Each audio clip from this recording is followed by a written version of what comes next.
Last बेलाय पऱ्यो guys होइन। अब हामी चाहिँ जाँदैछौँ रुमको रुममा होइन। लास्टै गाह्रो भयो होइन। What's up guys, good morning every one. So सबैलाई नमस्ते नमस्कार। आज फेरि बिहानको न्यू डे न्यू भ्लग आइसकेको छ। सुनौलो भ्लग आइसकेको छ। आज फेरि मेरो चाहिँ आजबाट है अब डेली भ्लग आउँछ भन्ने आशा गर्दछु म चाहिँ। मेरो के भन्छ फ्यामिलीहरूले चाहिँ मेरो सब्सक्राइबरहरूले चाहिँ भिडियोहरू एकदम चाहनु भएको हुनाले चाहिँ अब चाहिँ आजबाट चाहिँ डेली भ्लग आउँछ भन्ने एकदम प्रयास गर्छु म चाहिँ। माइनिची भ्लग आउँछ अब चाहिँ। अनि अब अहिले चाहिँ 12:30 भइसकेको छ। 1:30 बजेबाट हाम्रो क्लास स्टार्ट हो। अनि हामी चाहिँ क्लास जाँदैछौँ अहिले।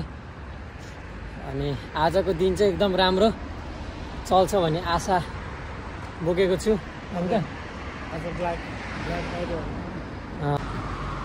र आज चाहिँ हाम्रो नेपाल बाहेक है यो चाहिँ नेपाल बाहेक अरू देशहरूमा अनि यो जापानमा पनि चाहिँ आज चाहिँ हाम्रो नोभेम्बर 28 तारिकको दिन चाहिँ ब्ल्याक फ्राइडे भनेर चिनिन्छ। अहिले आजको जुन त्यो हाम्रो डेट हुन्छ नि, आज 28 तारिक चाहिँ ब्ल्याक डे भनिन्छ। र आज चाहिँ जापानमा सुनेकै हामीले पनि, अब हामीलाई पनि थाहा त छैन, हाम्रो पनि फर्स्ट टाइम हो, फर्स्ट एक्सपिरियन्स हो यो चाहिँ ब्ल्याक फ्राइडे भनेर। अनि त्यही भएर अब ब्ल्याक फ्राइडे भनेको छ। अब के हुन्छ त्यो चाहिँ इभेन्टहरू हाम्रो थाहा चाहिँ छैन होइन। अब आजै थाहा हुन्छ किनकि आज हाम्रो फर्स्ट छुट्टी हो क्या ब्ल्याक फ्राइडे भनेर। अनि हेर्दै जाउँ के हुन्छ। अब सबैलाई पहिलाको मान्छेहरूलाई त थाहा नै हुन्छ होइन। पहिला यहाँ बसिरहने, पहिला बाहिर देश हुनेहरूलाई त म्याक्सिमम थाहा नै हुन्छ किनकि ब्ल्याक फ्राइडे के हो भनेर होइन। सो हामीलाई चाहिँ थाहा छैन। अनि हामीलाई चाहिँ थाहा नभएको कारणले चाहिँ अब आज चाहिँ के हुन्छ भन्ने कुरो चाहिँ थाहा छैन। अब हेरौँ आजको ब्ल्याक फ्राइडे कस्तो हुन्छ। यस्तो चिल्लो कार हुन्छ यहाँ चाहिँ, भन्दा चिल्लो, हाम्रो अनुहारभन्दा चिल्लो। र मैले चाहिँ भित्र कोट प्यान्टहरू लगाएको छु होइन। अनि यो बाहिरबाट ज्याकेट लगाएको। आज चाहिँ मेरो बेलुका 6:30 बजेबाट ओरिएन्टेसन छ काममा। काम चाहिँ के हो कसो हो त्यो चाहिँ पछि गरेपछि देखाउँछु म होइन। अब अहिले चाहिँ भन्न मिल्दैन काम के हो भनेर। अनि त्यही भएर म काम चाहिँ पछि भन्छु गाइज, किनकि अब काम अब अगाडि नै भन्नु हुँदैन क्या काम के हो भनेर। त्यही भएर काम चाहिँ म पछि भन्छु के हो काम भनेर, देखिहालिन्छ काम कस्तो हुन्छ भनेर। सो आज चाहिँ मेरो बेलुका ओरिएन्टेसन छ। ओरिएन्टेसनको लागि चाहिँ जाँदैछु। र उतै नाम्बा हो, नाम्बा अस्ति गएको ठाउँमा। त्यहीँनिर अब आज ब्ल्याक डे भयो भने ब्ल्याक डे उतैतिर हेर्नुपर्छ के कस्तो हुन्छ। र आज ब्ल्याक डेमा 99% भने सुनेकै गाइज हामीले पनि। त्यस्तो त्यो फिक्स 100% हो भने चाहिँ थाहा छैन हामीलाई पनि, किनकि कहिले थाहा छैन नि त यस्तो बारेमा। अनि आजको फर्स्ट एक्सपिरियन्स हो, त्यही भएर के हुन्छ होइन। 99% डिस्काउन्ट भयो भने चाहिँ हामी लोड सामान उठाइन्छ कि आज होइन। भक्कु के त्यो उनी होलाप्स गरिदिनु क्या सुपर मार्केटमा। त्यो कसैले सक्दिने हो क्या आज, यत्रै सिक्दियो कि आज हानिदिने हो क्या सबै 99%। सबै एकैचोटि भ्लाजु लाएर हामीले होइन। यस्तै छ माहौल जापानको गाइज।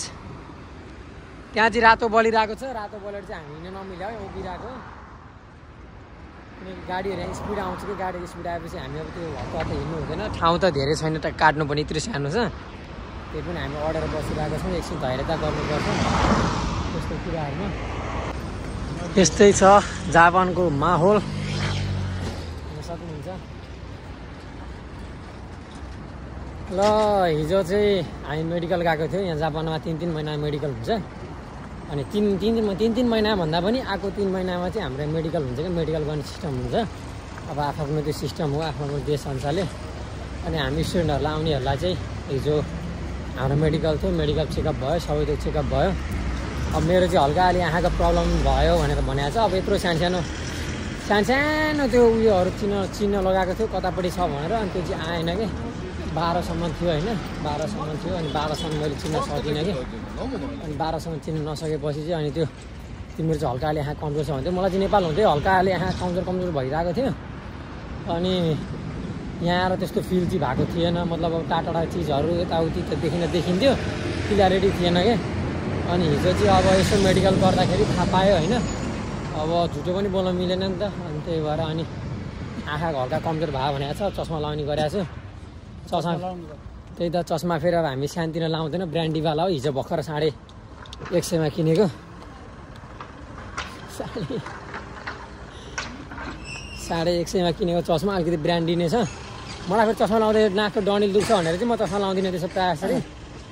अब यतातिर पनि खाने हाम्रो रहर मरिसकेको छ, त्यस्तोतिर धेरै खानु हुँदैन अरे भनेर 1-2जनाले सजेसन गरेर चाहिँ हामीले त्यहाँ पनि खान छोडिसक्यौँ। अब हामी सुरचोटि आउँदाखेरि धान चाहिँ यत्रो थियो होइन, अब अहिले चाहिँ धानै फल्न लागिसकेको छ यसमा चाहिँ। अब अलि दिनपछि बाला फल्छ भन्ने हाम्रो धानको बाला हुने थाहा छैन। यो त अनि यो काटिसक्यो फेरि फल्छ क्या जापानमा, बुझेन तिमी ल्याएर पाइयो के भन्ने पाइयो कि, किनकि फेरि फल्छ क्या मस्तले। भनेर हामी यसरी हिँड्नुपर्छ कि। गाडी आयो, मान्छे देख्यो, झ्याप्प रोक्यो, पछाडि सारिदिन्थ्यो होला, अलिकति परे भएर पछाडि सारेन, फल्यो कि। कार यसरी लान्छ हेर्ने गाडीमा मस्तले। हाम्रो अब घिसारे लान्छ भने यहाँ चाहिँ मस्तले उ गरेर लान्छ। साथी ह्यान्डसम छ कि, यस्तो ह्यान्डसम छ मेरो साथी, फेरि आउनै नपाइकन है 3-4जना केटीहरू त लाइन के लाइन होइन। अब अलिकति क्युट पनि छ, अलिकति अब हामी त बुढेसकालले पनि भेट्यो है, अनि त्यो भएपछि केटीतिर इन्ट्रेस्ट जाँदैन, बिचरा त कलिलो उमेर छ, कलिलो उमेर भएपछि हेर नि त उसको मुस्कानले मात्र एकचोटि मुस्कान मात्रै गऱ्यो भने नि गाइस त्यो केटी त पुरै पछाडि पुरै सरर किरा आसरी हो कि, सरर किरा आसरी हो कि। त्यही भएर एकदम ह्यान्डसम छ केटो चाहिँ। अब हामी त बुढेसकाल भएर यस्तो गालासाला चाउरी परिसकेको छ। नुहाउनु हुँदैन क्या जापानमा, जति नुहाउँछ नेपालमा हामी नुहाएको, जापानमा नुहाउनु हुँदैन। अब जापानमा त अब कटकटाएर मैल राख्ने हो, पुरै कालो बनाएर, अनि एकैचोटि नुहाउँदाखेरि चाहिँ पुरै मैल सर्लक्क पखालेपछि त सेतो के कलाक्कै पर्या सेतो हुन्छ नि, त्यस्तो सेतो कि। त्यो भएर नुहाउनु हुँदैन जापानमा। अब धेरै नुहाउँ, अब फेरि जापानिज भन्दा गोरो होला, त्यही भएर धेरै नुहाउनै हुँदैन क्या, धेरै नुहाउनै हुँदैन जापानमा। अब जापानिजहरू भन्दा गोरो भयो भने टेन्सन हुन्छ नि त फेरि, त्यही भएर हाम्रो कालो देख्छ कि नेपाली हो भने चलाउनु पऱ्यो नि। भन्न चाहिँ कालो देख्यो भने बिहारी हुन्छ नि होइन, तर त्यही पनि हामी त नेपाली हो, नेपाली भन्यो भने चाहिँ अलिकति उयो गर्छ, अलिकति हुन्छ नि त्यस्तो। त्यो भेदभाव चाहिँ गर्दैन, हुन त भेदभाव त यहाँ कसैलाई पनि गर्दैन, त्यही पनि अलिकति इन्डियन भनिसकेपछि हल्का अलि हो कि भन्ने टाइपको चाहिँ गर्छ। हामी नेपालीहरूलाई चिल छ लाइफ जिन्दगी। मेरो यहाँ रुम पार्टनरको आफ्नै ताल छ, ताल न बेताल होइन, काम नपाएर बिचरा छटपट्याएको छ, बिस्तारै काम पाइन्छ, केही आत्तिनु पर्दैन होइन। यो चाहिँ जापानको ट्याक्सी हो है गाइस, यो चाहिँ जापानको ट्याक्सी हो, मस्तले चल्छ। यहाँ चाहिँ मैले त्यो वहाँ नेपाल कस्तो चाहिँ झ्यामझ्यामी देखेको छैन, फाटाफुटो हो कि भन्ने मात्रै हो कि। नेपालको जतिको चाहिँ हुँदैन क्या है, यहाँ चाहिँ त्यो धेरै ट्याक्सीहरू मैले चाहिँ यहीँ आएर देखेको हो। यस्तो छ कार जस्तो, त्यो पनि माथिपट्टि उयो पहेँलो त्यो टाकुसी भनेर राखेर ट्याक्सी देखेको, त्यो पनि चिन्दैन थियो। अनि त्यस्तै छ अब जिन्दगी चलिरहेको छ होइन। त्यसपछि हाम्रो सेन पायो है, हाम्रो होस्टेलको सबभन्दा सिनियर, उसको चाहिँ भर्खर छुट्टी भएर ऊ चाहिँ गएको छ, कुनैको बिहानको सिफ्ट हो क्या, बिहानको सिफ्ट भएर चाहिँ ऊ पढेर पनि निस्किसकेको छ, किनकि बिहान A ग्रेडको हो, A ग्रुपको हो, ग्रेड भन्दा A ग्रुपको हो। अनि हाम्रो बेलुका चाहिँ A र B को बिहान हुन्छ, अनि हाम्रो 1 बजीदेखि चाहिँ C र D को हो। पढाइ चाहिँ मस्तले हुन्छ है, पढाइ चाहिँ एकदम भव्य तरिकाले भएको छ। अब हाम्रो अब यो कहिले लाने रे त्यो उता त्यो जूमा, यो डिसेम्बर 24, डिसेम्बर 27 हो कि 24 हो, डिसेम्बर 24मा चाहिँ हाम्रो जू लग्दैछ देखाउनको लागि। यहाँ चाहिँ प्रायः चाहिँ इभेन्टहरू चाहिँ गराएर हुन्छ, स्कुलहरूले जुन टाइम भने हुन्छ त्यो टाइम फिक्स टाइममा चाहिँ इभेन्टहरू गराएर हुन्छ। 1 महिना अगाडि भन्नु, 1 महिना डिसेम्बर 24 तारिक आएकै छैन, अहिलेदेखि नै भनिदिइरहेको छ कि आउँछ भनेर होइन। हाम्रै साइकलको प्राइस हेर्नु यहाँ यस्तो महँगो छ, यस्तो नर्मली साइकलहरू पनि 19,000 है, 20,000 किनकि यहाँ चाहिँ बढी साइकल चल्छ कि अनि त्यो भएर पनि साइकललाई चाहिँ लोत महँगो गराइन्छ कि लोत त्यो भन्नै नसक्ने महँगो के अब त्यो राम्रो खालको साइकल अलिकति बवाल खालको साइकल किन्यो भने त एउटा बाइक आउने साइकलै आउँछ कि नेपालमा त्यही भएर नि साइकल चाहिँ लोत महँगो छ किनकि यहाँ गाडीहरूको ट्याक्स चाहिँ महँगो छ यो चाहिँ जानिराख्नु होइन गाडी गाडीहरूको ट्याक्स एकदम महँगो भएर चाहिँ यहाँ म्याक्सिममले साइकल चढ्छन् कि साइकल चाहिँ सबैले हो कि सानोदेखिको ठुलोसम्म सबैले चढ्छ साइकल चाहिँ अब हेर्नु है यत्रो बुढीले साइकल मस्तले हाकेर हिँडेको छ ए बुढी त होइन रहेछ यार मिस्टेक भएछ हल्का भर्खरको रहेछ बुढी जस्तो देखिरहेको सो गाइस हाम्रो चाहिँ गएको छुट्टी भएन गएको छुट्टी भएर चाहिँ म निस्केको अनि हामी चाहिँ नाममा जाँदैछौँ त्यो कामको लागि आज ओरिएन्टेसन छ अनि हाम्रो चाहिँ यहाँनिर यो चेक गर्ने हो कार्डमा पैसा छ कि छैन मैले चाहिँ आइसी कार्ड बनाइसकेको छ तिमी कताबाट काट्ने त्यहाँबाट काट्ने हाम्रो चाहिँ आइसी कार्ड बनाइसकेको छ मैले चाहिँ साथीले चाहिँ बनाएको छैन त्यहाँ काट न किपु 360 वाला काट्ने कि अनि मेरो चाहिँ बनाइसकेको छ कार्ड होइन अनि म चाहिँ पैसा चेक गर्दैछु टक्क लाएर होइन कुन रे है यो होइन पहिला इङ्ग्लिसबाट गर्छु है म जापानिजबाट चाहिँ अहिले त्यस्तो खासै आउँदैन सबै खान्जीबाट हुन्छ होइन टक्क पारेर purchase ticket check charge check कस्तो हो टक्क पारेर होइन अब यहाँबाट चाहिँ मेरो कार्डमा कति ब्यालेन्स छ भनेर हेर्न खोजेको 890 छ मलाई पुग्छ होइन है 890 पुग्छ 360 हेर्नुपर्ने हाम्रो 360 वाला ल मेरोमा चाहिँ अहिले 860 रुपियाँ पैसा दिन्छ मेरो लागि चाहिँ मलाई चाहिँ अहिले मजाले इनफ हुन्छ होइन सो अब चाहिँ हामी जाँदैछु मैले चाहिँ पर्समा राखेर यत्तिकै स्क्यान गर्दाखेरि पनि मिल्छ होइन मैले त्यो झिकिरहनु पर्दैन त्यही चाहिँ मेरो लागि फाइदा छ सो अब यहाँ साथीले चाहिँ टिकट काट्दैछ 360 है लास्ट महँगो छ हामीलाई जानको लागि हामीलाई यो डेली खर्च टिकटको भाडा खर्च गरेर गए पनि 15,000 है सो हाम्रो चाहिँ आउट पास हुन्छ होइन यहाँबाट चाहिँ हामीले यसरी ट्याक्क राख्ने होइन साथ त हामी चाहिँ पास भयो यहाँबाट होइन यहाँबाट पास भए चाहिँ हामी अब जान्छौँ स्टेसनबाट चाहिँ अब हामी जानुपर्ने हुन्छ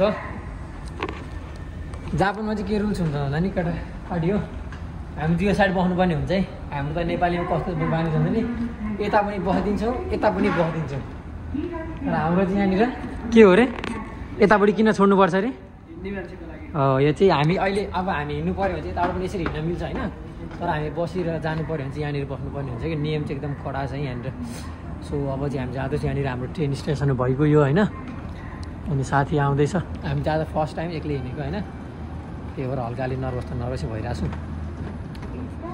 अब हाम्रो यहाँबाट ट्रेन आउँछ ट्रेन चढिन्छ यहाँबाट मस्तसँगले हाम्रो ट्रेन लोकल ट्रेन आउँछ यहाँबाट कति बजी आउँछ चाहिँ थाहा छैन होइन कति बजी आउँछ त्यो चाहिँ थाहा छैन तर अब किनकि अस्ति हामीले बिर्सिसकेको थियौँ नि त अस्तिको भिडियो हाल्न पाएको छैन गाइस त्यो भिडियो छिट्टै आउँछ किनकि त्यतिखेर हाम्रो बाटो बिर्सेर मैले भ्लग बनाएको थिएँ त्यतिखेर चाहिँ हामी ओसाका त्यति घुम्न भनेर गएको थियो त्यतिखेर बाटो बिर्सेर मैले भिडियो बनाएको थिएँ त्यतिखेर हाल्न पाएन त्यो भिडियो छिट्टै आउँछ होइन अलिकति टाइम मिलिरहेको छैन अनि आज पनि जाँदैछु आज चाहिँ म फिक्स 100% हराउँदिनँ अब सायद त्यो नाममा भित्र छिर्ने बेलामा चाहिँ हल्का अलिक त्यो स्टेसनभित्र चाहिँ हल्का अलिक गाह्रो हुन्छ भन्ने मात्रै हो नभए त हुँदैन अनि त्यही हो आज अब ओरिएन्टेसन छ पिसाब सिसाबको जाँचहरू पनि छ होइन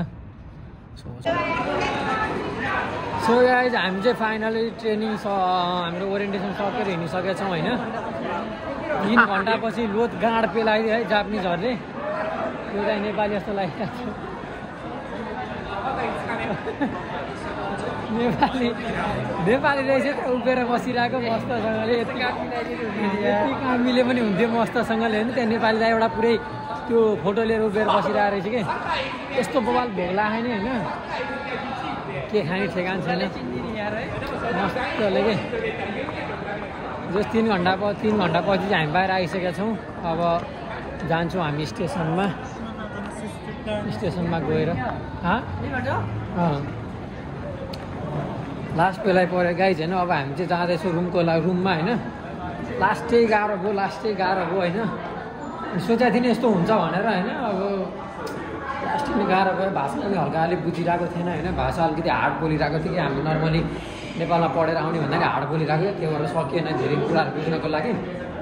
अनि त्यही भएर हल्का गाह्रो भयो। तर केही छैन, सबै ठिकै छ। अब हामी जान्छौँ टोइलेट।